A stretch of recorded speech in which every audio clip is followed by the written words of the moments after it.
बेटा, एक छोटा सा बच्चा अपनी माँ से आकर बोलता है कि माँ मैं कल से स्कूल नहीं जाऊंगा। एक माँ की बड़ी दर्द भरी कहानी है, सच्ची कहानी है। वो आकर बोला कि माँ मैं कल से स्कूल नहीं जाऊंगा। आप नहीं था उसका, वो लोगों के घर में मेहनत मजदूरी करके उसको पालती थी, उसको पढ़ाती थी। लेकिन बेटा क्या बोल रहा है आकर कि मैं कल से स्कूल नहीं जाऊंगा। क्यों? क्योंकि बच्चे उसे उसकी माँ के चेहरे से चिढ़ाते हैं। उसकी माँ के चेहरे पे एक कमी थी, उसकी एक आंख नहीं थी। माँ ने बहुत समझाया, बेटे जब तक तू बच्चा है, बड़ा नहीं हो जाता, तुझे ये सब करना सहना पड़ेगा, उसके बाद तू मुझे छोड़ के जा सकता है। माँ ने उसे मना लिया। दिन गुजरते गए, लेकिन जैसे जैसे उस बेटे की उम्र बढ़ती गई, उसके दिल में माँ के लिए नफरत और ज्यादा बढ़ती गई। खुदा करे लोगों के दिलों में एटलीस्ट माँ बाप के लिए तो नफरतें नहीं होनी चाहिए। वो जब बड़ा हुआ तो फिर शहर चला गया। मेहनत की कमाई से पैसा कमा कर पढ़ाई में लगाया गया था, उसकी माँ ने लगाया था, कामयाब हो गया, बड़ा आदमी बन गया। अब माँ तो माँ होती है ना, अकेले रहती थी, वही लोगों के रहमो करम पे पल रही थी। लोग उसे उसके बेटे का हाल बताते रहते थे। वो कामयाब हो गया, बड़ा आदमी बन गया, अच्छा घर उसने बना लिया। बेटा भी जालिम था, एक बार भी माँ से मिलने नहीं आया। इस लेवल की नफरत थी उसे। फिर किसी ने आकर कहा कि तुम्हारे बेटे ने शादी भी कर ली है। सोचो ना क्या बीती होगी उस माँ के दिल पर, जिसने मतलब इतनी कुर्बानियां देकर उसको पाला बड़ा किया, और उसने सारी खुशियों से अपनी निकाल फेंका।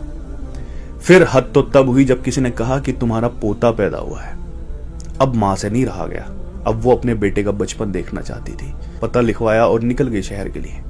शहर पहुंची, उसके घर के सामने अमीर आदमी ना, बड़े आदमी जा नहीं सकते, अब झांक नहीं सकते उनके घरों में बिना इजाजत के। एक वॉचमैन खड़ा हुआ था, बहुत मिन्नतें की, अंदर नहीं जाने दिया। उसने कहा कि हमारे मालिक ने हमें बोला हुआ है कि इस तरह की कोई भी औरत आएगी उसको अंदर मत आने देना। इस तरह की, इस लेवल की नफरत थी उसे। सुबह से शाम तक बैठी रही, एक दिन से 2 दिन तक वहां बैठी रही। लेकिन जब उसकी उम्मीद टूट गई तो वो बोली, बेटे मैं ये कुछ लिखवा कर लाई हूं, ये ना मेरे बेटे को दे देना। हाँ, मायूस होकर वापस गांव लौट गई। खत चौकीदार उस दिन देना भूल गया। अगले दिन उसने मालिक को दिया, और जब उसने वो खत पढ़ा ना कि बेटे इतनी नफरतें ठीक नहीं होती, तो पता है जिस कमी से मेरी तू चिढ़ता था उसकी कहानी बताती हूँ। बचपन में जब तू बच्चों के साथ खेल रहा था ना, किसी ने तुझे धक्का दिया और उसकी वजह से आंख में तेरी घाव हुआ और तेरी एक आंख चली गई। तब मैंने डॉक्टर की मिन्नतें की कि मेरे बेटे की आंख वापस कैसे आ सकती है। तब उसने कहा कि उसके बदले में आपको आंख देनी पड़ेगी। मैंने एक पल भी नहीं सोचा, अपनी एक आंख दे दी। तब उन्होंने किसी बच्चे की आंख तेरी आंख में लगाई। ये जो मेरी आंख नहीं है ना, ये तेरी आंख की वजह से नहीं है, और तू हमेशा मुझे इस वजह से नफरत करता हुआ आया है। माँ। उसके पैरों के नीचे से जमीन निकल गई जैसे वो पड़ा। गाड़ी उठाई, गांव गया, लेकिन देर हो चुकी थी।